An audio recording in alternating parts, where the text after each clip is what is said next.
성문에서 보아스가 하는 행동을 통해서 보아스가 어떤 사람인지를 먼저 기억하고, 그리고 지금 보아스와 아무개 사이에 쟁점이 되고 있는 것이 핵심이 무엇인지를 살펴보도록 하겠습니다.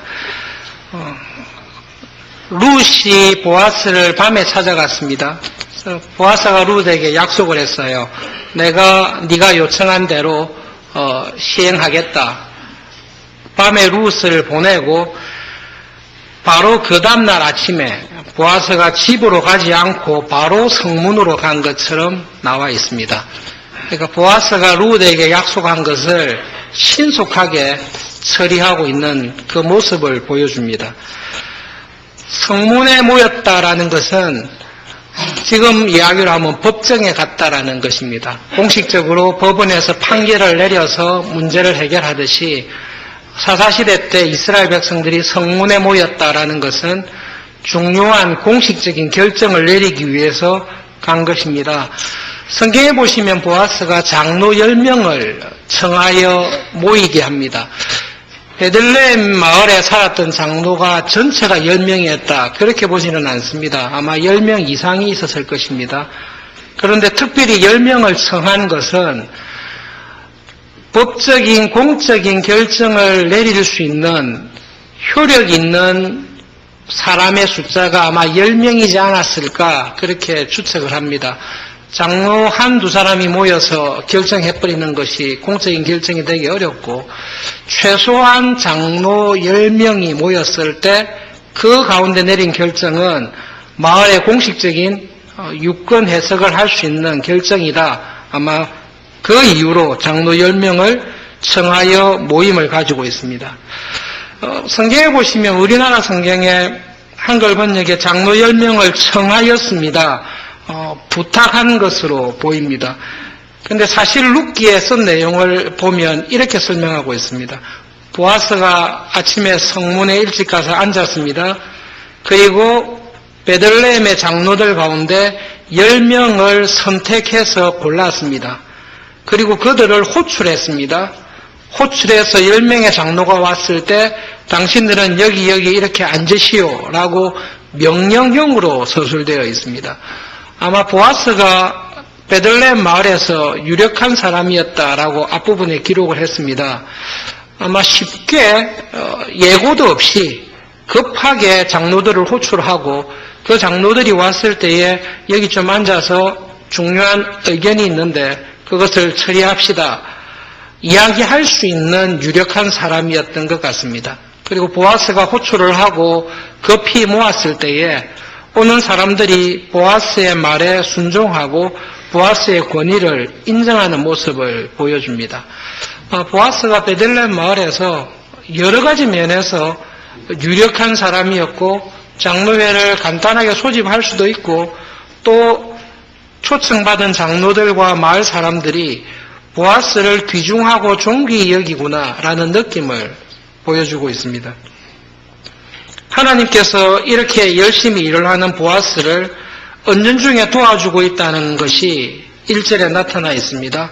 아무 예고 없이 성문에 가서 문제를 해결하려고 하는데 마침 그 기업 물을 사람이 지나가는 것을 보아스가 보았습니다.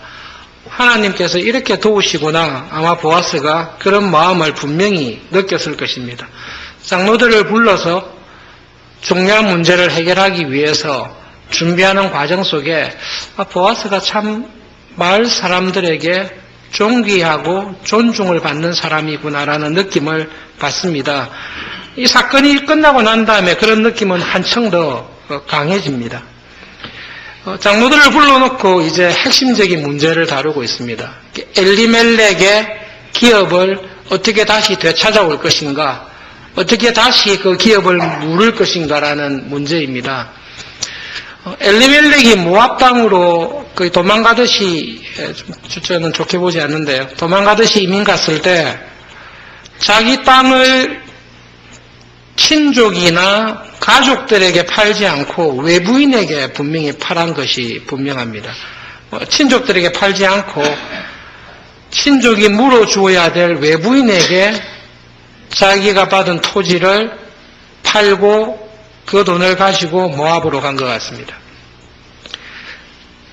조금 재미없었을 수 있지만 이스라엘의 토지에 대해서 한 가지 꼭 기억하셔야 될 것은 오늘 설교하고도 관계가 있습니다.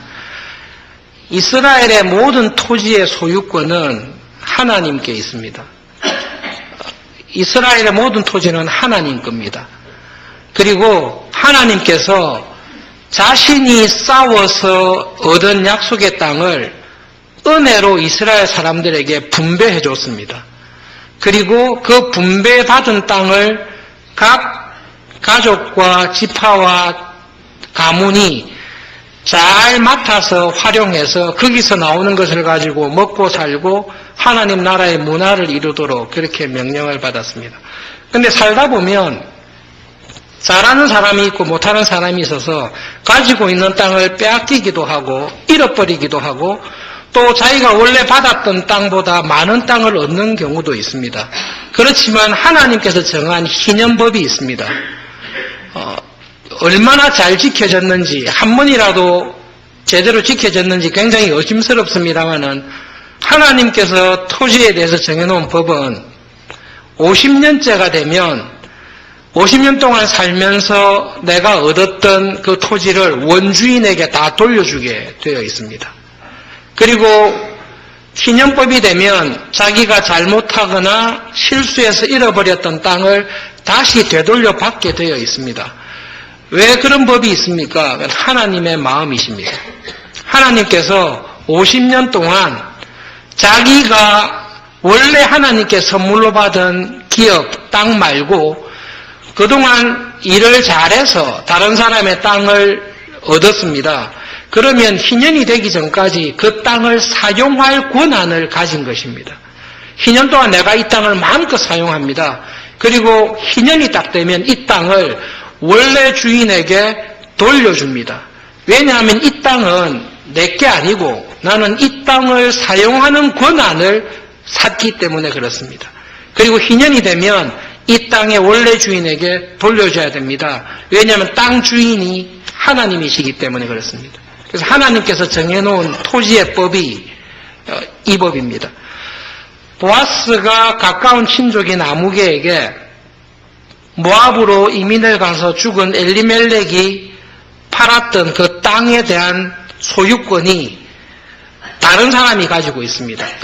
가문에서 가지고 있지 않고 가문 바깥의 사람이 가지고 있습니다. 희년이 되면 제대로 하면 희년이 되면 돌아올 텐데 희년이 돼서 오기 전에 우리가 그 땅을 사용하고 있는 사람에게 돈을 주고 이 사용권을 사오자라는 것입니다. 그렇게 했을 때 아무개는 좋다. 내가 사오겠다라고 했습니다. 왜냐하면 엘리멜렉이 팔았던 땅의 사용권을 사오면 나오미하고 룻만 있으면 그 땅은 희년이 되더라도 돌려줄 사람이 없습니다. 하나님의 법은 과부가 땅을 소유할 수 있는, 과부가 땅을 상속받을 수 있는 권한을 이스라엘의 법에는 없습니다. 그러니 아무개라는 사람이 그 땅을 사와서 기업을 무르게 될 때 그 땅은 자기가 희년이 되기 전까지 사용할 수 있습니다. 희년이 되어서 땅을 돌려주려고 하는데 돌려줄 후손이 없습니다. 그럼 어떻게 되지요? 그 땅은 자기의 땅이 되어서 자자손손 그 땅을 자기 소유로 영원토록 쓸 수가 있습니다. 그러니까 아무개가 좋다. 지금은 당장 내가 경제적 손실은 있겠지만 나오미와 룻을 볼 때에 아무런 문제가 없으니까 땅을 사겠다, 기업을 무르겠다라고 했습니다. 그때 보아스가 제안한 것이 이겁니다. 룻을 아내로 맞이해야 된다. 룻을 아내로 맞이해서 룻과 결혼해서 죽은 자의 이름이 끊어지지 아니하도록 해야 된다. 그러니까 기업을 물을 때에 땅만 사줄 것이 아니라 나오미의 며느리인 룻과 결혼도 해야 된다는 조건을 딱 걸었습니다. 그렇게 했을 때 이 아무개가 포기를 한 것입니다. 지난주에 말씀드린 포기한 제일 큰 이유는 과부 둘만 있으면 땅을 돌려받을 사람이 없습니다. 근데 룻과 결혼해서 루색에서 아들이 나오면 그 아들은 희년이 되면 혹은 그 아들이 장성하면 엘리멜렉의 땅을 자기가 사용할 수 있는 권한을 주장할 수 있기 때문에 그렇습니다. 그러니까 아모개가 생각해 보니까 룻과 결혼해서 아들이 나오면 그동안 내가 땅을 이용해서 이익을 볼 수 있지만 결국 땅을 돌려줘야 되잖아. 이거 손해가 좀 있겠다. 큰 유익이 안 되겠다라고 생각이 들었어요. 또 한 가지, 룻에게서 아들이 나면 숨겨진 더 큰 문제가 있습니다. 룻에게서 태어난 아들은 두 가지 권리가 있습니다. 한 가지는 룻에게 태어났기 때문에 돌아간 아버지 말론의 뒤를 이어서 엘리멜렉의 땅을 자기 것으로 사용할 수 있는 권한이 당연히 있습니다. 또 한 가지는 룻에게서 난 아들은 룻의 아들일 뿐만 아니라 아무개의 아들도 됩니다. 당연하지요. 아무개의 아들이 됩니다. 그리고 아무개가 죽을 때 아무개의 재산의 유산을 받을 권리도 또 가지고 있습니다. 아무개가 생각을 다 해봤습니다. 와, 이거 손해가 너무 막심하다. 경제적인 손실이 너무 크다는 것입니다. 룻과 결혼해서 아들이 나오면 엘리멜렉의 땅도 다 돌려줘야 되고 자기가 가지고 있는 유산의 일부도 내 아들이니까 이 아들에게 돌려줘야 되는 것입니다. 그래서 솔직하게 보아스에게 난 못하겠다. 그거 참 좋은 제안이긴 하지만 내 기업의 손해가 너무 클 것 같아. 나는 못하겠으니까 그까지 하려면 보아스 당신이 하는 게 좋겠다. 그렇게 솔직하게 이야기하고 거절하는 것입니다. 아무개가 아주 나쁜 사람입니까? 나오미가 모압에서 돌아올 때에 또 다른 며느리인 오르바는 나오미와 함께 돌아오지 아니하고 모압에 남았습니다. 자기 부모님이 계시고 자기의 고향이고 자기의 나라인 모압에 남았습니다. 오르바가 나쁜 여자입니까? 그렇게 나쁘다고 볼 수 없습니다. 우리와 같은 사람입니다. 우리와 같이 평범한 사람입니다. 룻이 워낙 착한 사람이라서 문제이지 우리는 거의 오르바와 비슷합니다. 말씀을 듣거나 설교를 할 때 우리는 주인공과 우리를 이렇게 동화시킬 때가 있거든요. 룻기를 읽으면 내가 룻이다 막 착각을 하는 거죠. 그렇지 않습니다. 자세히 보면 우리는 아무개하고 훨씬 가깝습니다. 보아스와 같기를 바라는 마음은 있지만 실제로 우리 삶을 보면 보아스와 가깝기보다는 아무개와 조금 더 가까운 게 실은, 그러나 실제로는 좀 더 가까운 게 아무개다라는 느낌이 사실은 듭니다. 아무개가 그렇게 악한 사람 아닙니다. 딱 보니까 룻과 결혼했다가는 이게 상당한 문제가 되는 것입니다. 그리고 아무개는 솔직하게 이야기합니다. 내 경제적 손실이 너무 크고 내가 감당을 못하겠으니까 이거는 보아서 당신이 물었으면 좋겠다. 이게 빠지는 것입니다. 근데 여러분 여기에 문제가 있습니다. 법을 전공 안 하더라도 사실 이게 공적인 법정에서의 최종 결정을 내리는 건데요. 보아스나 아무개는 형사 취수제의 법이 적용되는 사람이 아닙니다. 형사 취수제는 형이 결혼해서 아들을 낳지 못하고 죽었을 때 그 형의 동생이 형수와 결혼하여 후손을 낳는 것입니다. 형사 취수제가 적용되는 사람은 형제여야 합니다. 그런데 보아스도 아무개도 형제가 아닙니다. 보아스와 아무개는 기업만 물어주면 되는 사람입니다. 그리고 기업을 물어줄 사람에게 남아있는 과부와 결혼해야 된다라는 구약의 법은 아무리 뒤져보셔도 여러분 없습니다. 그렇기 때문에 지금 사실 이야기하면 아무개가 보아스에게 시비를 걸 수 있습니다. 보아스 당신이 법 적용을 잘못하고 있다는 것입니다. 우리는 형사 취수제에 적용되는 형제들이 아니고 우리는 단지 기업을 물을 책임이 있는 친족밖에 안 된다.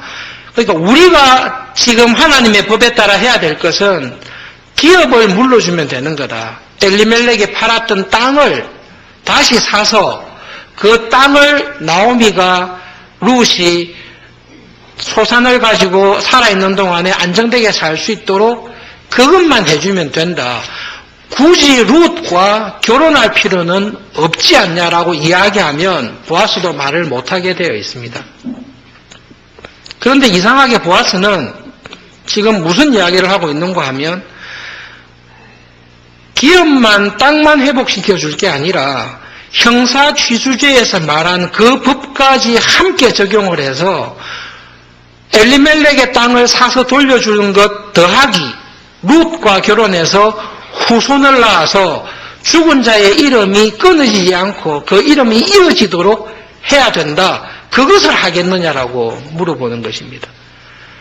어떻게 보면 보아스는 하나님이 정한 법을 넘어서서 이야기를 요구를 하고 있습니다. 그래서 이게 이렇게 해도 되나? 이렇게 해도 되나? 왜 이렇게 했냐? 이것 때문에 말씀을 쭉 하는 가운데 여러 그 주석이나 학자들의 글을 봤는데요.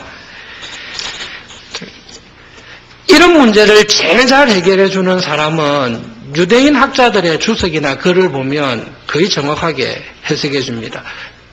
우리 기독교 학자들의 글들을 쭉 읽어보면 이상한데 이게 왜 그렇나 궁금한 것들이 왜 궁금한지를 정리했는데 최근에 나온 유대인 학자들에서는 룻기 주석을 딱 보면 자기들도 확신할 수 없지만 이 룻기를 보면서 보아스가 왜 이거를 섞어서 적용했는지를 설명을 해주는 것을 봤습니다. 결론은 간단합니다.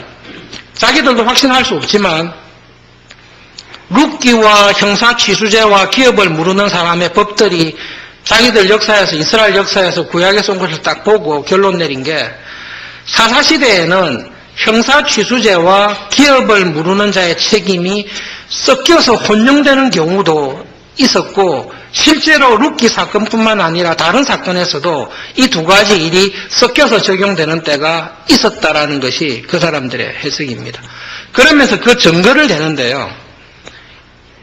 3, 4천 년 지난 우리들은 잘 모르지만 지금 성문에 모여있는 베들레헴의 장로들과 관계된 베들레헴의 사람들은 우리보다 이 법을 정확하게 알고 있습니다. 자기들의 삶이니까 알고 있습니다. 그런데 보아스가 이 제안을 했을 때 장로들 중에 그 누구도 보아스에게 법을 그렇게 적용하면 잘못이더라고 시비를 거는 장로가 아무도 없습니다.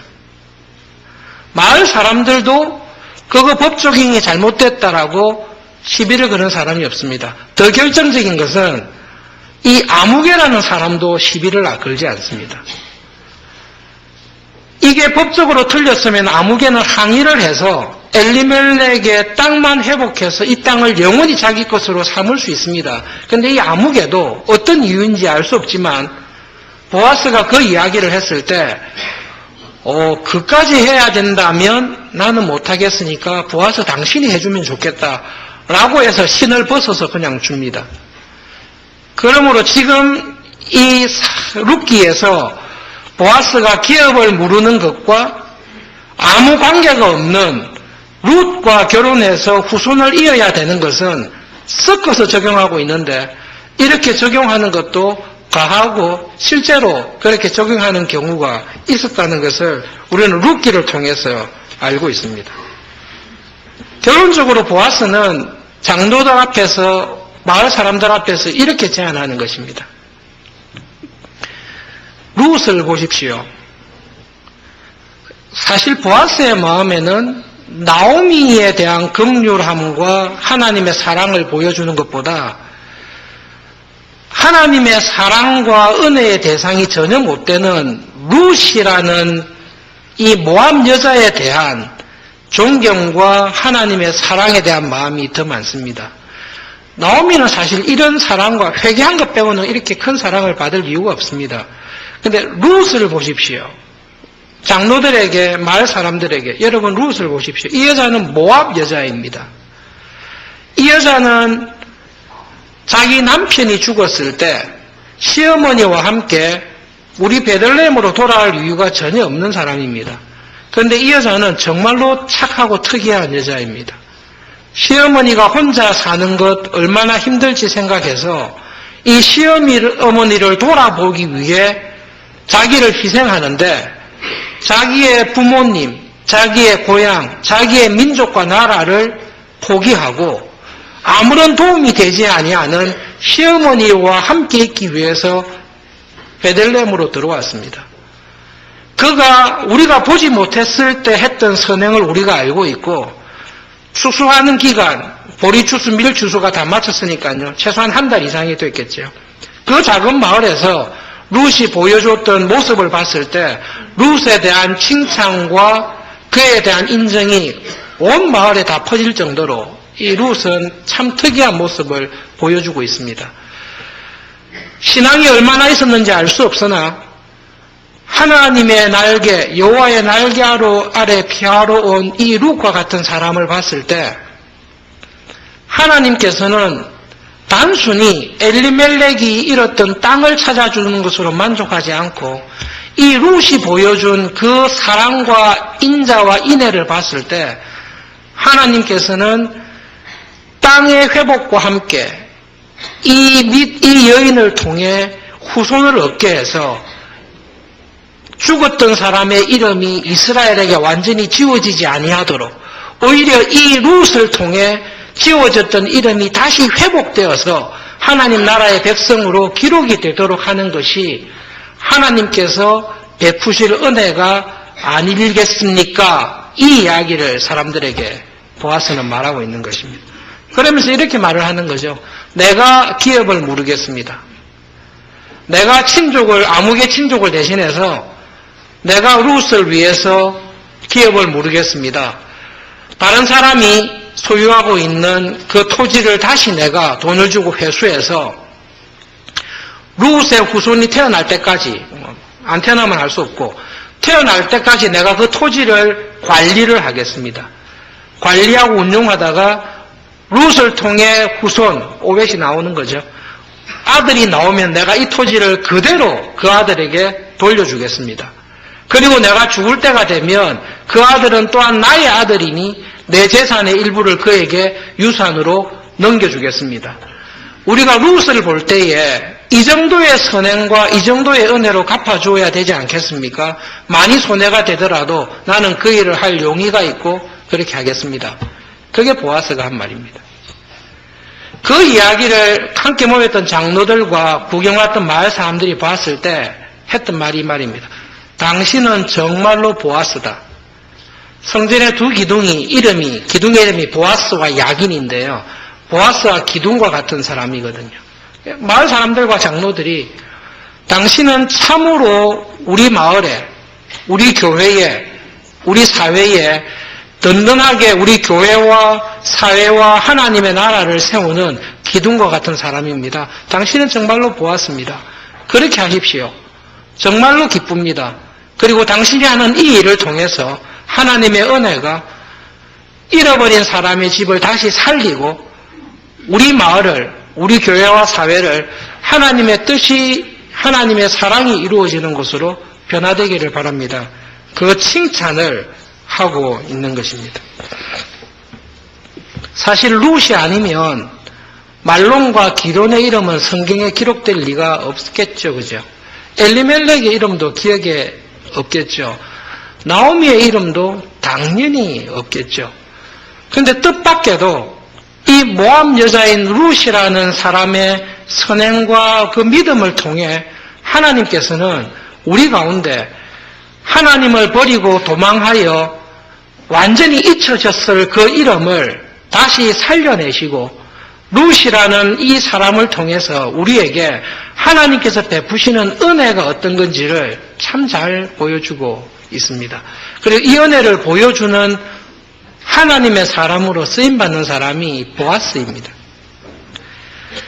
보아스의 마음에는 어떤 것이 그의 마음을 주장하고 있었길래 이 아무개라는 사람, 우리와 비슷한, 그러나 우리가 이렇게 되기를 원치는 않지만 이 보아스에게는 어떤 마음이, 어떤 생각이 그의 마음을 주장했기에 이렇게 큰 은혜와 인자함과 사랑을 넉넉하게 베풀어 줄 수 있었을까?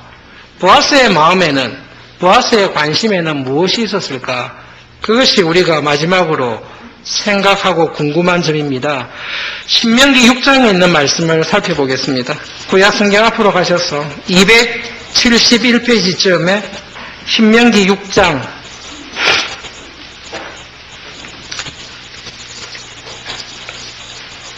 신명기 6장 10절부터 13절까지 한 절씩 교독하겠습니다. 신명기 6장 10절부터 13절입니다. 교독합시다. 내 하나님 여호와께서 내 조상 아브라함과 이삭과 야곱을 향하여 내게 주리라 맹세하신 땅으로 너를 들어가게 하시고 내가 건축하지 아니한 크고 아름다운 성읍을 얻게 하시며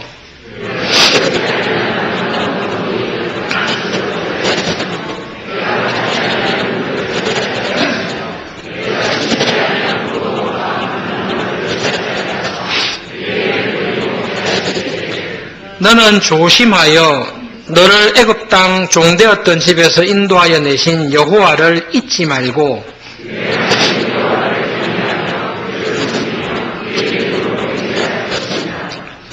룻기의 마지막을 보시면 룻이 낳은 아들이 오벳이고 오벳의 정손자가 다윗입니다. 다윗을 왕으로 기름 부은 사람이 사무엘인데 사무엘은 사사시대 제일 마지막 사사입니다. 사사기의 제일 마지막 사사가 사무엘이고 사무엘이 활동하던 시기에 동시대의 사사로 활동했던 사람이 삼손으로 추측하고 있습니다. 삼손과 사무엘의 시대가 거의 겹치는 걸로 저희들이 생각을 하는데요. 그렇게 생각하면 다윗을 기름 부었던 사무엘이 살았던 그 시대에서 정손자가 오벳이라면 룻기는 사사시대의 후반이 아니라 상당히 초반부에 있지 않았나. 이거는 여러분 전혀 이게 근거 없는 건데 어떤 학자들은 기드온 시대가 아닐까라고 추측은 합니다. 엘리멜렉이 갔을 때. 그거는 그냥 완전히 참고고요. 여호수아가 가나안에 들어와서 땅을 정복을 했습니다. 정복할 때 그 땅을 싸워서 원수들을 다 이기고 땅을 차지하게 하는 분은 하나님이십니다. 그게 여호수아의 핵심입니다. 내가 싸우십니다. 하나님께서 싸우셔서 그 땅을 하나님께서 자기 땅으로 삼으십니다.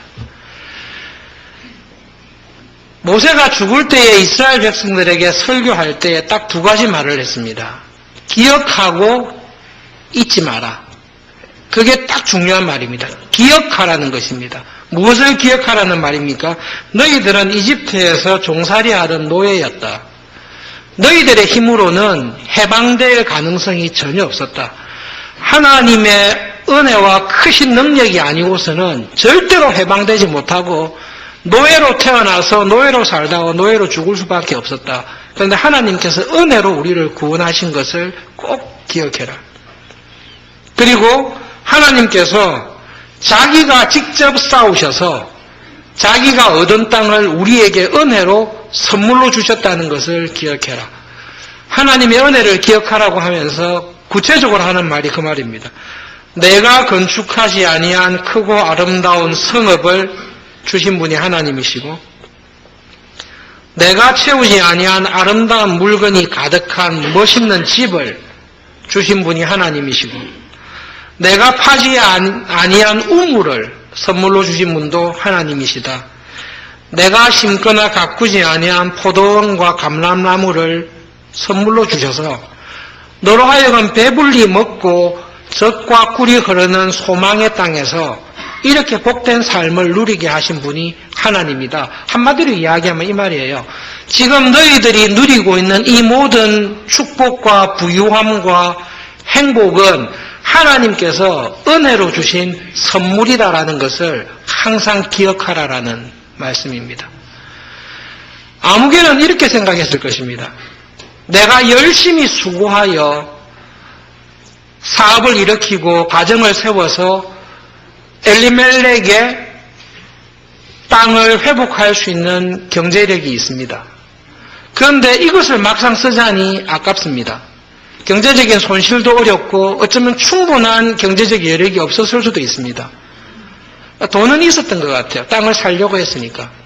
근데 보아스에게 룻의 형편과 믿음과 착함을 봤을 때에 보아스는 엘리멜렉의 땅을 다시 사고 룻의 후손에게 그 땅을 돌려주고 나에게 있는 재산까지도 돌려줘야 된다고 생각을 할 때 보아스는 나에게 있는 이 모든 것이 내가 갖고 있는 것은 맞지만 이것이 원래부터 내 것이 아니었고 오히려 하나님께서 은혜로 나에게 주신 선물이고 나는 그 선물을 맡아서 관리하는 청직이다라는 생각이 분명히 있었을 것입니다. 하나님께서 나에게 이 모든 것을 은혜로 주시고 선물로 주셨는데 하나님은 내가 하나님이 주신 것을 어떻게 사용하는지를 감찰하시고 보고 계십니다. 그러면서 모세가 죽기 전에 또 여호수아가 가나안 정복을 하기 전에 하나님께서 하신 말씀이 있습니다. 이 모든 은혜를 주신 하나님을 기억해라. 그리고 잊지 말라. 은혜의 하나님께서 하나님의 말씀과 율법대로 살아가는 자를 붙잡아 주시고 축복해 주신다는 그 하나님의 율법을 잊지 마라. 이 율법책을 내 입에서 떠나지 말게 하고 밤낮으로 그것을 묵상해라. 지금 이런 상황에 처했을 때 룻과 같은 사람, 이런 사람을 보았을 때 하나님께서 말씀하신 법을 볼 때 하나님은 이 룻에게 어떤 은혜로 갚아주실까를 주야로 묵상해봐라. 보아스의 마음속에 하나님이시라면 땅만 찾아주는 것이 아니라 이 룻에게 더 큰 위로와 은혜를 주시겠구나. 기업을 무르는 것과 형사취주죄를 섞어서라도 이렇게 은혜로 위로로 갚아줘야 되는 것이 하나님의 뜻일 것 같다라는 생각 속에 그 짐을 기꺼이 지는 것입니다. 하나님께서 보아스의 그 믿음을 보시고 기뻐하세요. 보아스의 마음에는 무엇이 있는가 하면 나에게 있는 모든 것이 하나님께서 은혜로 주신 선물이라는 것을 압니다. 하나님께서 그것을 기억하면서 살게 하기 위해서 아마 신년법을 만드신 것 같아요. 50년이면 그 당시로는 한 사람의 일생이잖아요. 요즘은 수명이 늘어서 100년도, 100세도 건강하게 사는 것이 우리에게 소원이 되고 또 누릴 수도 있지만 아마 50년 되면 한 세대가 다 갈 거예요. 그러니까 하나님께서 신년법을 통해서 네 한 세대에 열심히 살아라. 그리고 너에게 맡긴 것은 네가 사는 동안에 내가 준 선물이니 착하고 지혜로운 청지기처럼 너에게 주신 하나님의 은혜에 합당하게 살아라. 아마 그 마음을 가졌을 것입니다. 내 것인 것 같으나 사실은 다 하나님의 것입니다. 하나님께서 저와 여러분이 하나님의 나라에 갔을 때 얼마를 벌었냐, 몇 평의 아파트에서 어떤 차를, 어떤 옷을 입으며 어떤 음식을 먹고 살았냐, 그거는 별 관심이 아니실 거예요. 오히려 하나님께서는 똑같이 물어보실 것입니다. 이 세상을 사는 동안 은혜로 내가 너에게 준 선물들이 있는데 너는 그것을 어떻게 사용했느냐, 그것은 분명히 물어보실 것입니다. 다른 사람들보다 더 많이 수고하여 큰 기업을 이루었습니다. 더 많이 수고하여 탁월한 학식을 가지게 되었습니다. 더 많이 수고하여 남다른 재능을 가지게 되었습니다. 내가 수고하여, 내가 열심히 노력하여 그 모든 것을 얻었습니다. 맞습니다. 그것과 함께 내가 수고하고 애쓰고 노력한 것에 대해 지금 나에게 이러한 은혜를 주신 것은 하나님의 특별한 축복이고 선물입니다. 전도서를 읽어보시고 잠언을 읽어보십시오. 똑같이 열심히 수고하고 살았는데 어떤 사람은 백만장자가 되고 어떤 사람은 똑같이 수고하고 일을 했는데 자기 생활을 유지할 수 있을 정도의 부만 가지고 어떤 사람은 똑같이 수고하고 일을 했는데 절대 빈곤에서 벗어나지 못하는 사람도 이 세상에는 있습니다. 게을러서 못했다. 절대 그렇게 말 못합니다. 신앙이 부족해서 복을 덜 받았다. 그렇지도 않습니다. 오히려 하나님께서는 신앙이 좋은 사람을 좀 돌리세요. 계속 눌러버리세요. 세상적으로 볼 때는 불행하게, 사도 바울을 보십시오. 행복하게 살았습니까? 아마 고생 덩어리로 살았을 것입니다. 하나님께서 사람마다 주신 은사와 재능과 축복이 다릅니다. 그런데 믿음으로 살아가는 사람들의 삶의 중심에는 나에게 주신 모든 것이 사실은 하나님께로부터 왔다라는 것을 믿고 인정하는 신앙이 있습니다. 그게 믿음입니다. 우리 가운데 생명을 내가 만들어서 온 사람은 아무도 없습니다. 우리는 이 세상에 어머니의 품에서 적신으로 태어나서 갈 때도 다 내려놓고 갑니다. 그러나 하나님 앞에 돌아갈 때는 우리의 영혼과 함께 하나님께서 은혜로 이 세상 살면서 주신 것들을 어떤 마음과 어떤 믿음을 가지고 살았는지에 대한 믿음과 선행의 열매는 다 들고 갑니다. 우리가 들고 가기 전에 하나님께서 다 알고 계시고 다 기록해 놓고 계세요. 우리가 가서 보고하기 전에 우리의 선행과 죄와 모든 것들이 다 하나님 앞에 먼저 가 있습니다. 하나님께서 우리에게 원하시는 삶이, 나에게 원하시는 삶이 무엇입니까? 나의 관심과 나의 기도에 제일 중요한 게 뭡니까? 예수님께서 주 기도문을 통해 가르쳐 주셨습니다. 하나님의 뜻이 이루어지고 하나님의 나라가 어떠한지를 이 땅에서 증거하는 그 일로 우리를 구원해 주시고 은혜로 불러주셨습니다. 보아스가 그 은혜를 기억하면서 이 사건을 해결하고 있는 것입니다. 나에게 주신 모든 것, 내가 누리고 있는 모든 풍요함과 축복이 애굽 땅 이집트에서 노예살이로 살던 우리에게 주신 하나님의 구원과 은혜의 선물이구나. 그렇다면 그 은혜를 받은 사람으로 어떻게 살아야 될까? 그 마음 가운데 하나님 보시기에 참 칭찬받을 만한 사람으로 살아가고 있는 모습을 우리에게 보여줍니다. 이번 한 주간 살아가실 때에 하나님께서 나에게 주신 은혜와 축복이 뭘까? 그리고 나는 그 은혜와 축복을, 이 모든 것을 주신 하나님 보시기에 어떻게 지혜로운 청지기처럼 관리하면서 살아가고 있는지를 돌아볼 수 있기를 바랍니다. 그리고 하나님께 지혜를 구하고 기도하면 좋겠습니다. 결국은 하나님께서 부르실 때 다 놔두고 가실 것입니다.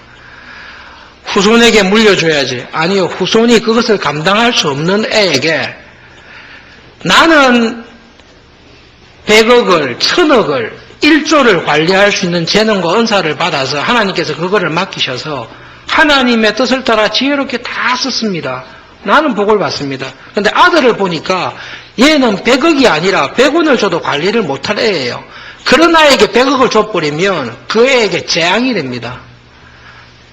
지혜로운 청지기의 마음을 갖고 있는 사람은 주의 깊게 잘 살펴서 인정과 혈연과 세상적인 마음에 휘둘리지 말고 하나님께서 나에게 주신 모든 은사와 선물을 하나님께서 보시기에 어떻게 하는 게 좋을까를 생각하며 하나님께서 인정하시고 칭찬받을 만한 그런 선한 지혜로운 청지기로 살아가는 은혜를 항상 구하실 수 있기를 바랍니다. 결론적으로 부탁드리고 싶은 게 있는데요. 하나님께 꼭 기도하십시오. 하나님, 이 세상 살아갈 때에 다른 사람에게 빌어먹는 상황 속에서 살지 아니하도록 도와주십시오. 오히려 하나님, 제가 손으로 열심히 일을 하고 수고할 때에 요셉이 손으로 하는 모든 일에, 야곱이 손으로 하는 모든 일에 하나님께서 은혜로 함께 해주셔서 형통하게 하시고 복을 주셨듯이 하나님, 제가 열심히 엿새 동안 수고하며 온 힘을 다해 노력을 하겠습니다. 거기에 하나님께서 은혜로 복을 내려주십시오. 그래서 내가 빌어먹으면서 사는 사람이 아니라 나에게 주신 은혜를 감사하며 그것을 통해 룻과 같은 어려운 사람들을, 하나님의 나라와 교회를 살찌게 하고 하나님의 나라가 어떻는지를 이 세상에 보여주고 주님의 교회를 든든히 세우면서 살아가는 일에 하나님 좀 써주시면, 그런 은혜를 주시면 좋겠습니다. 단순하지만 진실하고 간절한 기도를 드리면서 보아스와 같이 하나님의 위로와 은혜를 옆에 있는 사람들에게, 교회에 보여주면서 살아가시는 그 은혜를 사모하면서 살아가는 한 주간이 되기를 진심으로 바랍니다. 말씀을 기억하면서 기도하겠습니다. 하나님, 보아스의 마음에 하나님의 은혜에 대한 감사와 은혜에 합당하게 살려고 하는 마음을 주신 것을 감사합니다. 저에게도 그러한 믿음과 마음을 주셔서 하나님이 칭찬하실 선행의 열매를 맺으며 사는 한 주간 남은 삶이 되게 해 주십시오. 기도하겠습니다.